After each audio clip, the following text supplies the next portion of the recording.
The massive space station called Rest hung in the darkness between stars like a metal city. Its spinning rings created artificial gravity for the thousands of beings who lived and worked inside. Today, the station buzzed with unusual activity. Ships from 12 different alien races had arrived over the past week. Each fleet was bigger than anything humans had ever built. In the main conference hall, representatives from across the galaxy took their seats. The room was enormous, designed to hold beings of many different sizes and shapes. The delegates were tall and thin, with blue-gray skin that looked like stone. Their large black eyes never showed emotion. There were massive creatures covered in thick armor-like skin. They stood nearly 3 meters tall and their voices rumbled like thunder. The insect-like buzzed and clicked as they communicated with each other. Their compound eyes reflected the lights in the room like tiny mirrors. They looked like living crystals, their bodies transparent and constantly shifting colors based on their moods. Right now, most of them glowed a suspicious orange. Admiral of the Empire stood at the center of the room. His uniform was covered in medals that represented victories across dozens of star systems. When he spoke, his voice carried the authority of someone who had never lost a battle. "We are here to discuss the Terran problem," he announced. The room fell silent. Even the stopped their constant buzzing. These humans have expanded into sectors that belong to established civilizations. They claim rights to worlds that have been ours for generations. A holographic display activated above the conference table. It showed star charts of the Outer Rim territories. Red markers indicated human colonies and outposts. Blue markers showed alien claims to the same regions. The two colors overlapped in dozens of places. General of the Military Council slammed his massive fist on the table. The sound echoed through the hall like a gunshot. "These mammals dare to challenge us. They have been in space for less than 2 centuries. My people were building star empires when their ancestors were still climbing trees." The delegate, who called herself Shimmer of Truth, changed to a deep red color. "Our intelligence reports indicate they use primitive chemical rockets and basic fusion drives. How do they expect to compete with civilizations that have mastered quantum manipulation and dimensional folding?" Admiral activated another holographic display. This one showed images of human ships captured by long-range sensors. The vessels looked small and simple compared to alien designs.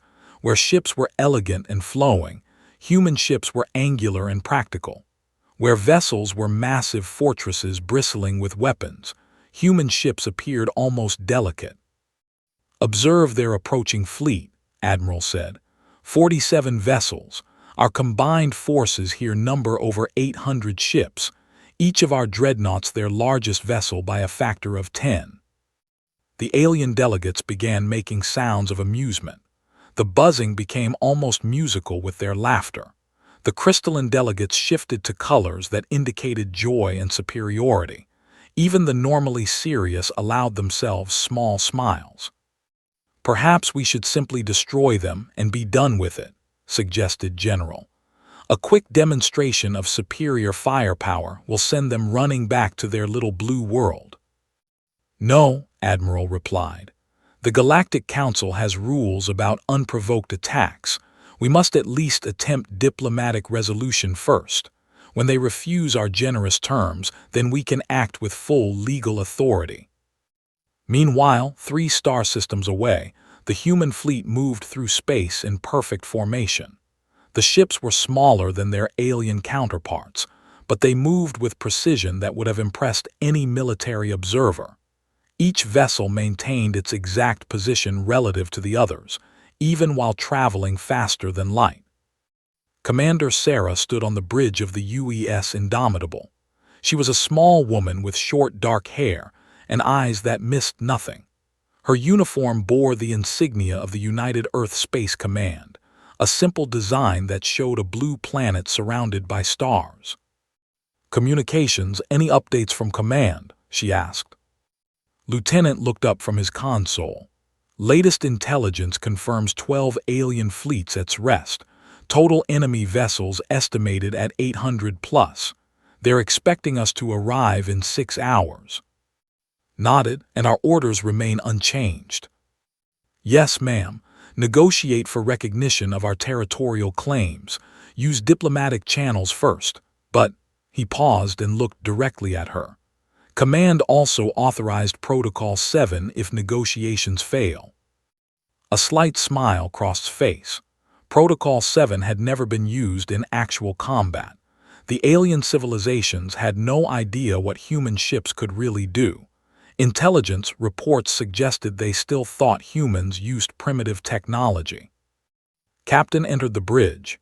He was the fleet's chief diplomatic officer, a man who had spent years studying alien cultures and languages. Commander, I've reviewed the cultural briefings one more time. These species respect strength above all else. They interpret any attempt at peaceful negotiation as weakness. Then they're about to learn something about human strength, replied. How long until we reach the station? 4 hours, 37 minutes, the navigation officer reported. Activated the ship's internal communication system. Her voice reached every member of the crew on all 47 ships. This is Commander. We are approaching Srest for what may be the most important diplomatic mission in human history. These aliens think we're primitive. They think our ships are weak. They think we'll run away when challenged. She paused, letting her words sink in. They're about to discover why Earth's children don't run from anyone. We didn't conquer our hostile by backing down from predators. We didn't reach the stars by giving up when things got difficult. Today, we show the galaxy what humans are really capable of. The crew members throughout the fleet checked their stations one final time. Weapons officers ran diagnostics on systems that had never been tested in real combat. Engineers monitored power levels that could surge far beyond what any alien scanner had detected. Marines inspected equipment that would seem like magic to civilizations that thought they knew everything about warfare. As the small human armada approached Srest, neither side fully understood what was about to happen. The aliens prepared for what they thought would be a simple demonstration of superior force. The humans prepared to claim what was rightfully theirs. In the darkness of space between stars, two very different ideas about strength and diplomacy were about to collide. The human fleet emerged from faster-than-light travel at the edge of the system. 47 ships appeared in a perfect diamond formation, their hulls gleaming under the distant starlight. Compared to the massive alien vessels that surrounded Srest, they looked like children's toys floating next to battleships. Admiral watched the arrival from his flagship's command center. Sensors, analysis of the human vessels. His sensor officer studied the readings with confusion. Admiral, these readings are strange. Their ships appear to be using basic fusion drives, but the energy signatures don't match what we would expect. There are some systems we cannot identify at all. Primitive technology often produces unusual readings, Admiral dismissed. What is their weapons complement? Difficult to determine, sir. We detect what appear to be kinetic accelerators and some form of directed energy weapons. Nothing that should threaten our shielding systems. On the bridge of the Indomitable, Commander observed the alien fleets through the main viewing screen. The sight was impressive even to someone who had seen the largest human military installations. Ships looked like metal sculptures, all flowing lines and organic curves. Vessels resembled floating fortresses, covered in armor plating and weapons towers. The fleet sparkled like a collection of giant jewels. Captain, you're cleared for departure, announced. Take the shuttle to the station. Remember, we want a peaceful solution if possible. Captain nodded. Understood, Commander. If things go badly, how long do you need to prepare our response? Give me 30 seconds after you send the code word, replied. That's all I need. Shuttle launched from the Indomitable and approached Srest. The station's docking control guided him to a bay designed for diplomatic vessels. As he walked through the station's corridors, noticed how the architecture accommodated many different species. Ceilings were high enough for the tallest beings, while smaller passages allowed quicker species to move efficiently. The diplomatic chamber was larger than any building had ever seen on Earth. Representatives from 12 alien civilizations sat in a great circle, each delegation positioned according to ancient protocols. Took his place at a simple metal chair that looked pitiful compared to the elaborate seating around him. General spoke first. His voice boomed across the chamber like rolling thunder. "Human, you stand before civilizations that have ruled the stars for thousands of years. State your business quickly so we can return to important matters." Stood and activated a holographic projector. Images appeared showing human colonial ships and settlements across dozens of worlds. "I represent the United Earth Space Command.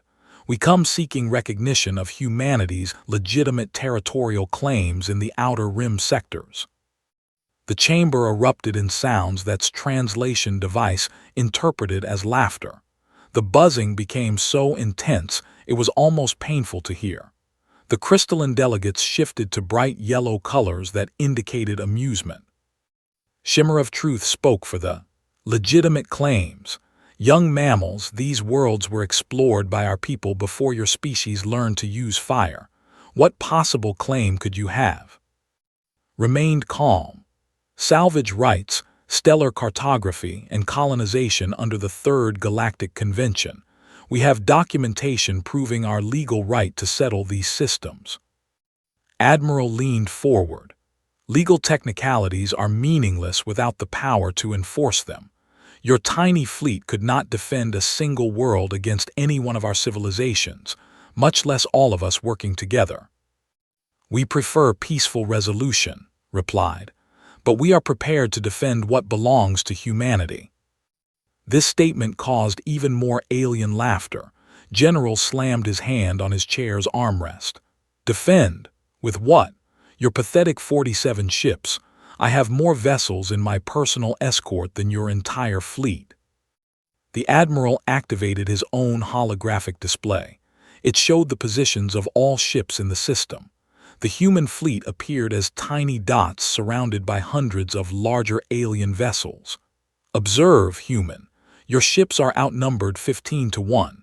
Each of our dreadnoughts carries more firepower than your entire armada." Studied the display calmly. "Numbers are not everything, Admiral. Sometimes quality matters more than quantity." "Quality?" The delegate's crystal body turned bright orange with anger. "Your ships use technology we abandoned centuries ago. You crawl through space while we fold dimensions.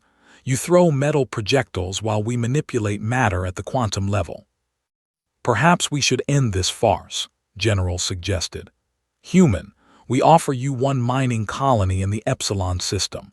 It has no valuable resources and barely adequate atmospheric conditions. Take this generous gift and depart before you embarrass yourself further." His expression didn't change. "That offer is unacceptable. We claim 14 inhabited systems plus mining rights to 37 additional worlds. These claims are non-negotiable."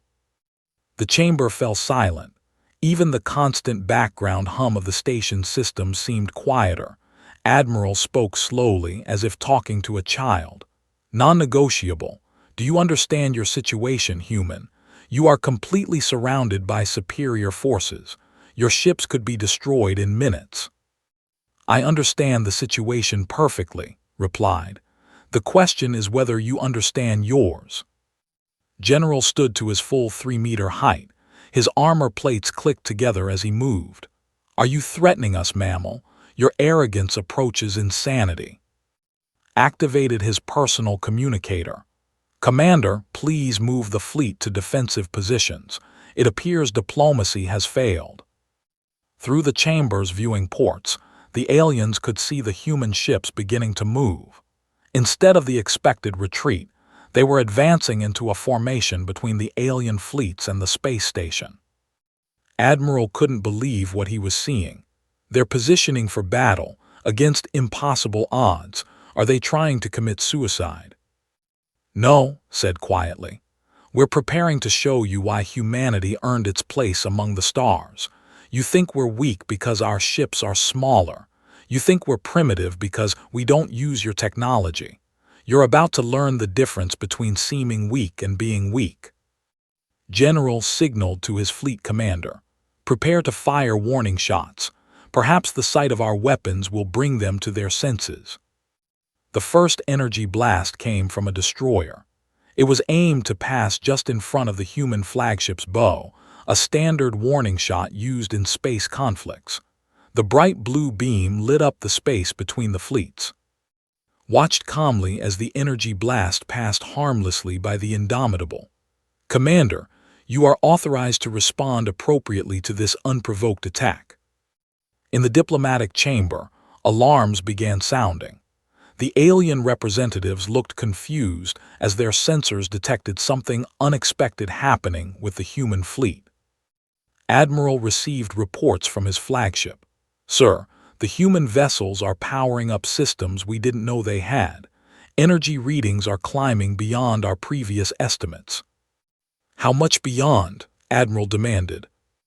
"Sir, if these readings are correct, their ships are operating at power levels equivalent to our heavy cruisers, not the light frigates we expected." Smiled for the first time since entering the chamber. "Ladies and distinguished beings, you fired the first shot. Under galactic convention, we are now authorized to defend ourselves. I suggest you order your fleets to stand down immediately." General laughed, but there was less confidence in the sound than before. "Defend yourselves. Against 800 ships, your 47 vessels cannot possibly." His words were cut off as the human fleet suddenly accelerated, beyond anything the aliens thought possible. The human fleet moved like nothing the aliens had ever seen. Ships that had appeared slow and primitive suddenly accelerated at impossible speeds. The USS Ranger, a destroyer that the aliens had dismissed as barely worth noticing, performed a maneuver that made experienced alien pilots stare in shock.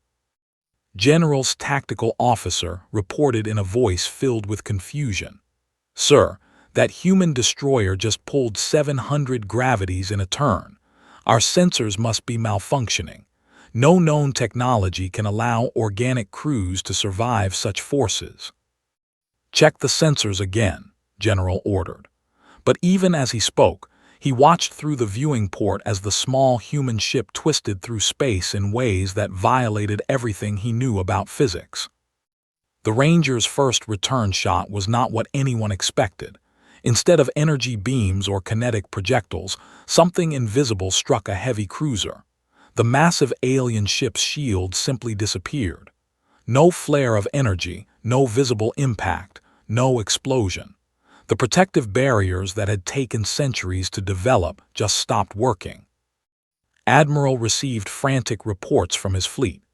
"Admiral, the humans are using some kind of weapon that completely bypasses our shielding systems. The cruiser Shadow of Victory has lost all defensive capabilities." "How is that possible?" Admiral demanded. "Our shields are designed to stop any known weapon type." "Sir, I don't think these are known weapon types." On the bridge of the Indomitable, Commander watched the battle displays with satisfaction. "Weapons officer, target the nearest squadron. Use pulse charges, medium intensity." "Yes, ma'am, pulses away." The ships had been advancing in perfect formation when space itself seemed to twist around them. Their elegant vessels, designed to flow through normal space like water, suddenly found themselves caught in gravitational distortions that pulled them in different directions. Hull plates cracked under stresses they were never designed to handle. Captain's voice came over the communication system from the space station. "Commander, the aliens are requesting immediate ceasefire. They want to negotiate." "Negative, Captain. They fired first. They called our ships primitive toys. Now they get to see what human toys can really do." The swarm fighters launched next. Hundreds of small, fast ships moved toward the human fleet like angry insects. Their strategy had worked against every enemy they had faced for centuries. overwhelm larger ships with sheer numbers while staying too fast and small to target effectively. The human response surprised them completely. Instead of trying to track individual fighters with weapons fire, the USS Defiant released what looked like a cloud of metallic dust. The pilots laughed at such a primitive countermeasure until their ships began failing one by one. The metallic cloud was actually millions of microscopic machines. Each one sought out electronics and began taking them apart at the molecular level. Fighter after fighter simply stopped functioning as their control systems dissolved from within. "This is impossible," buzzed the wing commander. "Our electronics are hardened against any known electromagnetic attack." "Retreat," ordered the fleet commander. "All fighters return to carrier ships immediately." But the microscopic machines followed them home. Soon, the massive carriers found their own systems under attack by technology they couldn't understand or defend against. The fleet tried a different approach. Their crystal ships could phase shift through different dimensions, becoming temporarily immune to physical attacks. It was their greatest tactical advantage, one that had made them nearly invincible in previous conflicts. They phased out of normal space just as human weapons targeted them. The crystalline beings felt satisfaction as energy weapons passed harmlessly through their shifted forms. But their satisfaction turned to shock when human ships followed them into phase space. Commander smiled as reports came in from the USS Phantom. "Sir, we have successfully tracked enemy ships through dimensional phase shift, beginning engagement in parallel space." They had never encountered any species that could follow them between dimensions. Their supposed safe space suddenly became a hunting ground where human ships appeared like ghosts, striking from directions that shouldn't exist. Admiral's flagship shuddered as a human projectile passed through its forward shields as if they weren't there. The weapon didn't explode. Instead, it seemed to analyze the ship's defenses and then broadcast that information to the rest of the human fleet. "Sir," his tactical officer reported, "that projectile appears to have been some kind of scanning device. All human ships are now targeting our specific shield frequencies." "Change the frequencies," Admiral ordered. "We're trying, sir, but they're adapting faster than we can modify our defenses. It's like they're learning our technology in real time." That was exactly what was happening. Human artificial intelligence systems were analyzing every piece of alien technology they encountered. Each weapon hit, each defensive measure, each tactical maneuver was instantly studied, understood, and countered. The USS Thunderbolt demonstrated this capability when a plasma cannon scored a direct hit on its hull. Instead of taking damage, the human ship's armor absorbed the energy and converted it into power for its own weapons. The return shot was twice as powerful as the original attack.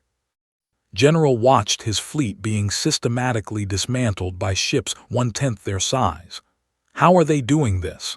Our intelligence reports said they had primitive technology." "Sir," his communication officer interrupted, "we're receiving a message from the human commander."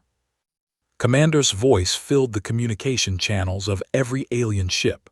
Her tone was calm and professional, which somehow made her words more frightening than any threat. "Alien fleets, this is Commander of the United Earth Space Command. You have 30 seconds to power down your weapons and surrender. This is your only warning." "Surrender," General roared. "I have 600 ships still combat capable. I will not surrender to 47 primitive vessels." "Your choice," replied. The human fleet suddenly spread out in a complex three-dimensional formation. Each ship took position with mathematical precision, creating overlapping fields of fire that covered every possible escape route. The aliens realized too late that they had fallen into a trap. The humans hadn't been fighting to win a battle. They had been herding the alien fleets into exactly the position they wanted them in. "All ships," announced to her fleet, "implement Protocol 7 full activation." Throughout the human fleet, Systems that had been running at reduced capacity suddenly came online. The ships that had seemed small and primitive revealed their true nature. Advanced weapons systems activated. Stealth fields engaged. Quantum computers began processing battle data at speeds that made alien technology seem frozen in time. The USS Ranger, which had impressed the aliens with its earlier maneuvers, suddenly vanished from sensors entirely. It reappeared directly behind the flagship, having somehow traveled through space without crossing the distance between. "Impossible," General whispered. "No ship can move through quantum space without massive infrastructure. That's a destroyer, not a dreadnought." His science officer looked up from her console with wide eyes. "Sir, I don't think we understand human technology at all. These readings suggest they've miniaturized quantum drive systems that we thought required entire space stations to operate." The battle was no longer a fight. It had become a demonstration. Human ships moved through alien formations like dancers, striking precisely where they wanted and disappearing before return fire could reach them. Admiral finally understood what he was facing. These weren't primitive humans flying simple ships. These were representatives of a species that had developed technology so advanced it looked primitive to less sophisticated minds. "All ships," he broadcast to his fleet, "cease fire immediately. Signal surrender to the human fleet." But General's pride wouldn't let him give up. "Negative. All ships continue attack. We will not be humiliated by mammals." Commander sighed. Some beings only learn the hard way. Commander's patience had run out. The human fleet had tried to end the conflict quickly and cleanly, but General's stubborn pride was forcing them to demonstrate their true capabilities. She activated the ship-wide communication system. "All vessels, this is the commander. We are now authorized to operate at full combat efficiency. Show them why Earth's children rule the stars." The transformation was immediate and terrifying. Human ships that had been impressive before suddenly became something beyond alien comprehension. The USS Indomitable's hull began to shift and change, armor plates rearranging themselves into optimal configurations for the current battle conditions. Admiral watched in horror as human vessels began doing things that violated every law of physics he knew. The destroyer Ranger didn't just disappear from sensors anymore. It appeared to exist in multiple locations simultaneously, firing from 3 different positions at once. "How is this possible?" he whispered to his science officer. "Sir, our sensors are detecting quantum entanglement signatures. I think they're using quantum duplication technology. Each ship can exist in multiple quantum states at the same time." The flagship tried to target the Ranger, but their weapons couldn't hit something that existed in several places at once. Meanwhile, the human ship's return fire struck with perfect accuracy from all 3 positions. General's armor began to crack under the stress of watching his mighty fleet being destroyed. "Launch all remaining fighters. Deploy the Planet Killer missiles. I don't care what it takes." The Planet Killer missiles were weapons designed to destroy entire worlds. Each one carried enough power to crack a planet's crust. 6 of them launched simultaneously toward the human fleet, moving faster than anything the humans had used so far. The alien representatives watching from rest expected to see the human ships destroyed, or at least damaged by weapons capable of killing billions. Instead, they witnessed something that would haunt their dreams for years. The USS Phantom simply absorbed the first missile. The massive weapon, designed to destroy worlds, vanished into the human ship's hull without creating even a small explosion. Moments later, the energy reappeared as a beam weapon that cut through 3 heavy cruisers like they were made of paper. "They just consumed a planet killer weapon and used its energy against us," General's weapons officer reported in a voice filled with terror. The other 5 missiles met different fates. One was caught in a gravitational field that compressed it down to the size of a marble, before launching it back at its original target. Another simply stopped existing when a human ship fired something that deleted matter at the quantum level. The USS Thunderbolt did something even more disturbing. It opened what looked like a small black hole and fed the missile into it. The weapon disappeared completely, and then the ship used the black hole as a weapon, directing gravitational forces that crushed enemy vessels into twisted metal. "They're using artificial black holes as weapons," Admiral asked weakly. "Sir, they appear to have complete control over gravitational forces. Our ship's mass is increasing. They're making us too heavy to maneuver." Throughout the alien fleets, ships found themselves unable to move as human gravity manipulation made them weigh millions of times more than normal. Crew members were pressed into their seats by forces their technology couldn't counter. But the most shocking demonstration came when General's flagship tried to ram the Indomitable. The massive dreadnought, built like a flying fortress, accelerated directly toward the human command ship. Commander watched the approaching enemy vessel with calm interest. "Helm, allow them to make contact. I want to show them something." The flagship struck the Indomitable at full speed. Instead of the expected collision and explosion, the human ship's hull simply absorbed the impact. The massive alien vessel stuck to the human ship like it was glued there. "Engineering, deploy the boarding systems," ordered. What happened next would be talked about in alien military academies for generations. The human ship's hull opened like a flower, revealing mechanical systems that seemed to be alive. Tentacles of liquid metal reached out and began taking apart the flagship piece by piece. The alien crew watched helplessly as their ship was disassembled around them.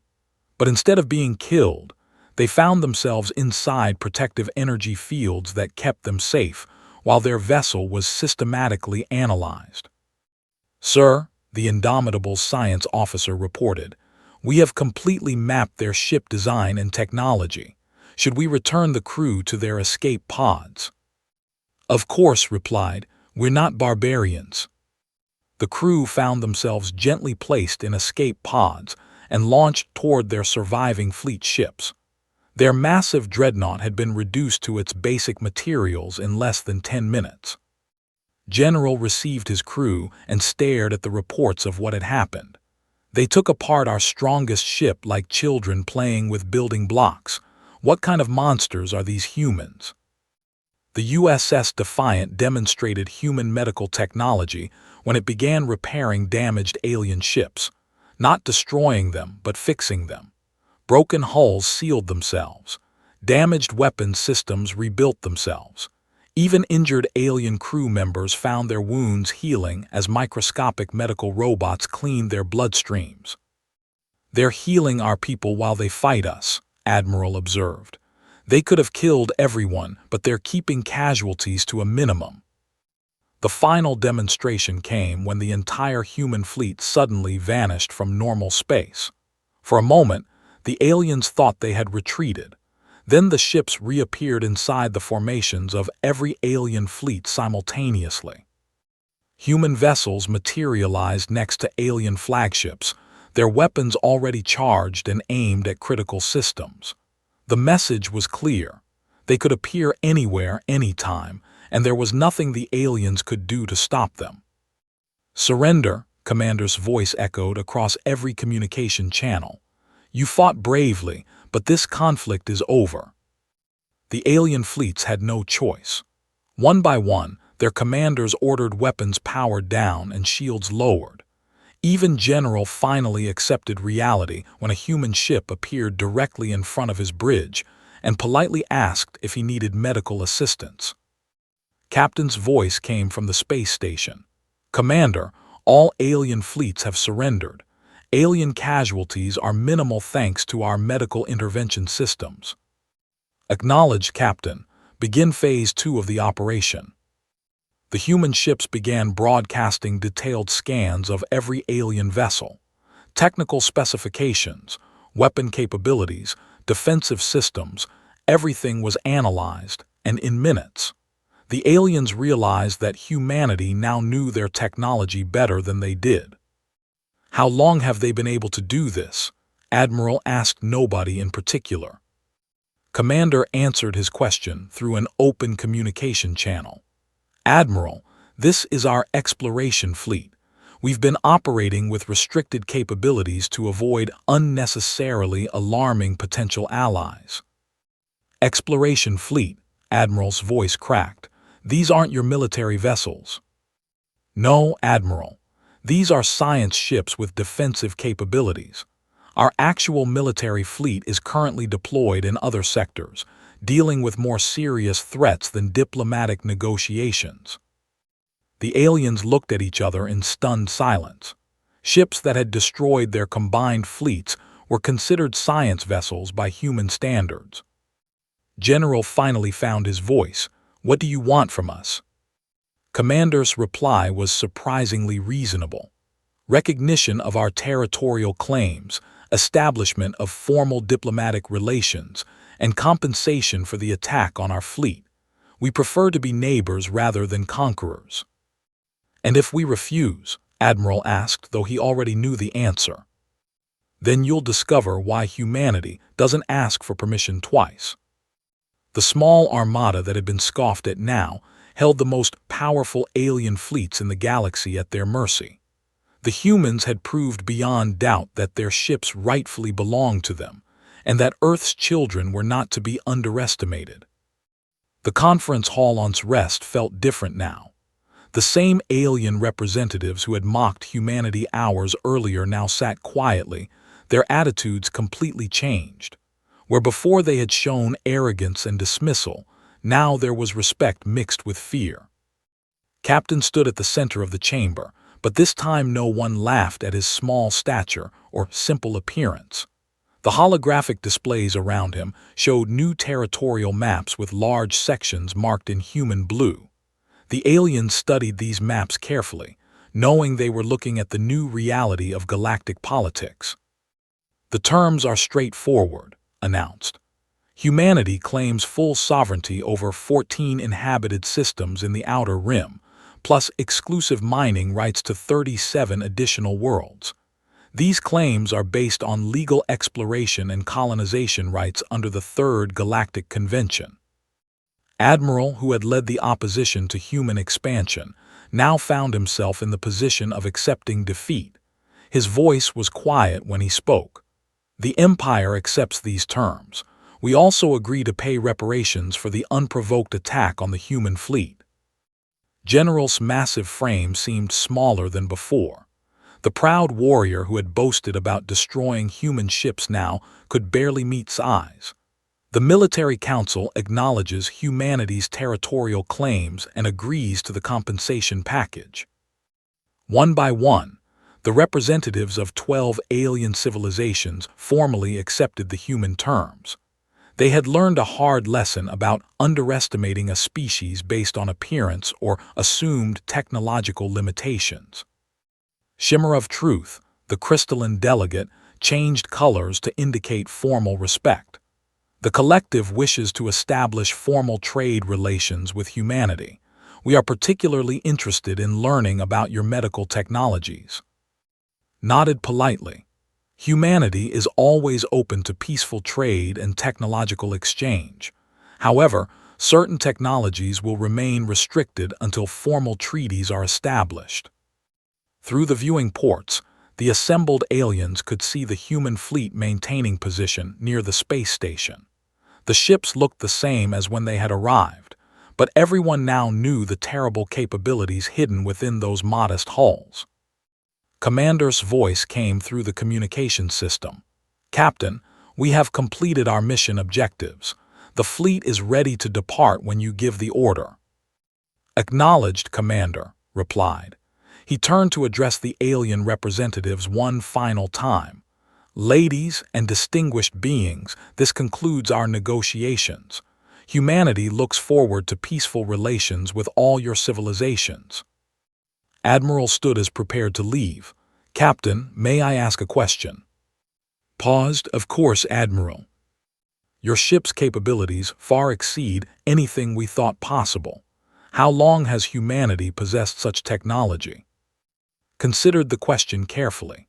Our current technological level has been developed over the past 50 years, since we began seriously exploring beyond our own solar system. We learned early that the galaxy can be a dangerous place for those who cannot defend themselves. But your ships appeared so primitive, General protested. Our sensors detected basic fusion drives and simple weapon systems. That's exactly what we wanted you to detect, explained patiently. Humans have learned that it's often better to be underestimated than feared. We prefer diplomacy to warfare, but we prepare for both. The representative buzzed with what the translation device indicated was curiosity. Are there other human fleets with similar capabilities? Smile was polite but revealed nothing. This was our exploration fleet, designed for peaceful contact and scientific research. I'm sure you understand that I cannot discuss the capabilities of other human military units. The aliens exchanged glances. If these were exploration ships, what did human warships look like? Admiral asked the question that everyone was thinking. How many ships does humanity have? Enough, replied simply. The exact numbers are classified, but I can tell you that Earth takes the protection of its colonies very seriously. As walked toward the docking bay where his shuttle waited, the alien representative sat in uncomfortable silence. They had come to rest expecting to deal with a minor problem. Instead, they had discovered that humanity was possibly the most powerful species in the galaxy. On the bridge of the Indomitable, Commander received reports from all vessels in the fleet. All ships report ready for departure, ma'am. Shall we proceed to the next objective? Yes, Commander, came the response from Earth Command. Phase 1 of colonial expansion is complete. You are authorized to proceed to Phase 2. Intelligence reports indicate 3 more systems requiring diplomatic attention. Smiled, acknowledged command. The Indomitable fleet will handle the situation. As the human ships prepared to depart, they transmitted data packets to each alien fleet. The information contained detailed specifications for establishing communication protocols, trade agreements, and diplomatic channels. But buried in the technical data was something else. Complete recordings of the battle, showing exactly how human technology had overwhelmed superior numbers. The message was clear. This information could be shared with any civilization that might be considering hostile action against human interests. General reviewed the battle recordings with his military advisors. Look at this, he pointed to his display. They could have destroyed our entire fleet in the first 5 minutes. Instead, they spent most of the battle trying to minimize casualties. Sir, his tactical officer observed, they treated this like a training exercise. They were testing our capabilities while demonstrating theirs. The human fleet began moving away from rest in the same perfect formation they had arrived in. But now every alien sensor was focused on them, trying to understand technology that seemed to operate beyond known physical laws. Admiral transmitted a private message to Commander. Commander, may I ask one final question? Of course, Admiral. You mentioned this was an exploration fleet. How many actual military vessels does humanity operate? His reply made his blood run cold. Admiral, I'm not authorized to discuss specific numbers, but I can tell you that Earth currently has 43 different fleet groups assigned to various sectors. This is Fleet Group 7, specializing in first contact and diplomatic missions. 43 fleet groups. If each was the size of the force that had just defeated 800 alien ships, humanity commanded a military force larger than all alien civilizations combined. As the human ships engaged their faster-than-light drives and disappeared into the darkness between stars, they left behind a galaxy that would never view humanity the same way again. The small armada that had been scoffed at had rightfully claimed its place among the stars. In the days that followed, news of the battle spread throughout civilized space. Species that had never heard of humanity suddenly found themselves studying star charts, calculating the distance to Earth, and reconsidering any plans for expansion toward human territory. The Galactic Council called an emergency session to discuss the implications of humanity's technological superiority. New protocols were established for interaction with human colonies. Trade negotiations were opened. Diplomatic missions were planned. But in the quiet moments between official meetings, alien leaders asked themselves the same question. If those were human exploration ships, what did their actual warships look like? Commander smiled as she read the intelligence reports flooding in from across the galaxy. Every major civilization was suddenly very interested in establishing friendly relations with humanity. Trade offers arrived daily. Diplomatic missions requested meetings. Former enemies now spoke of mutual cooperation and shared interests. "Captain," she said as they prepared to meet with the next group of aliens claiming disputed territory, "I think our message has been received." "Yes, ma'am," agreed. Funny how quickly attitudes can change when people understand the real situation. The small human fleet continued on its mission, carrying with it the knowledge that sometimes the best way to achieve peace was to demonstrate the terrible cost of war. The galaxy had learned to respect humanity, and Earth's children would never again be dismissed as primitive or weak. They had scoffed at the small Armada, but it had rightfully belonged to Terrans all along.